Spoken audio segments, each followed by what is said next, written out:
gambler or just hoping to become one, then Vegas is the town for you. And if you're going to talk sports gambling and Barkley's not around anymore, then we've got one of the best sports handicappers in the business. This is Breaking Down the Lines with Brandon Lang. And here he is, hunkered down in the Hilton Superbook, the largest race and sports book on the planet. Brandon, what's going on, my man? How you doing this week?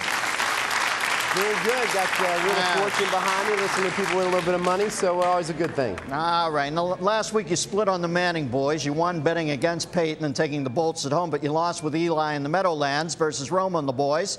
And then your third game, you took the Vikes plus 6.5 against the Pack. What happened there, my friend?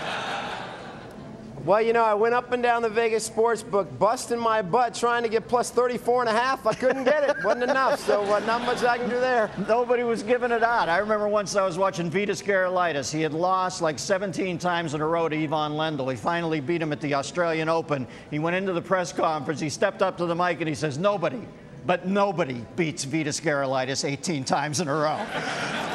All right, let's look at this week. We got two pretty erratic 6-3 teams. The Gents going against the Detroit team. Who do you like here, Brandon? Well, you know, I bought into the fact that Eli Manning had arrived and he'd played well enough to make you believe he could get it done in a crucial game. He fell flat on his face once again. Now going to Detroit, Lions have won all 6 home games this year, and I finally learned my lesson that if you're going to play Detroit, you play Detroit. They waxed Denver 44-6. I'm going to come right back with the Lions here. Look for them to get the job done at home. Yeah, they're comfy down there in that dome. Chargers at Jags, 2 more possible playoff teams. What's your take on this one, Brandon? Let me tell you, the Jags, very impressive last week, went to Tennessee, and anytime you get an NFL team playing their 3rd straight game on the road, you would expect a lackadaisical effort, expect them to be tired, but the Jags rose up, got a big victory against the Titans as a nice dog play. Now they come back home against the Chargers. I just don't believe in the Charger offense. They struggled all night. Very lucky to get that Charger win plus the points against the Colts. I'm going to go against them flying all the way to the East Coast.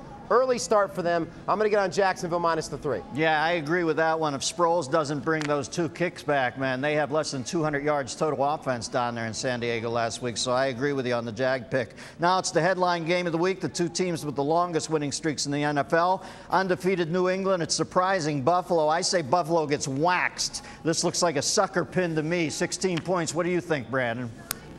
Well, listen, I drank the Kool-Aid a couple of weeks ago thinking that the Washington Redskins were going to play the New England Patriots stuff. And the thing I've learned, Dennis, with the Patriots right now is depending on what side of the bed Belichick wakes up on and how badly they want to beat a football team, they're going to beat you as badly as they want to. You can't go against this football team right now. I don't care what the number is. I think they go in here and win this game by 21 to 24 points. They cover the number. You either go with New England or you stay away from the game completely. They're that good against everybody but Indy. I think it's going to be New England big, just as you said. Yeah, I think if you give Belichick 2 weeks, you can figure out Peyton Manning, much less J.P. Losman. Thanks, Brandon. We'll check in on your NFL picks next week. Coming up on Sports Unfiltered, Ohio State.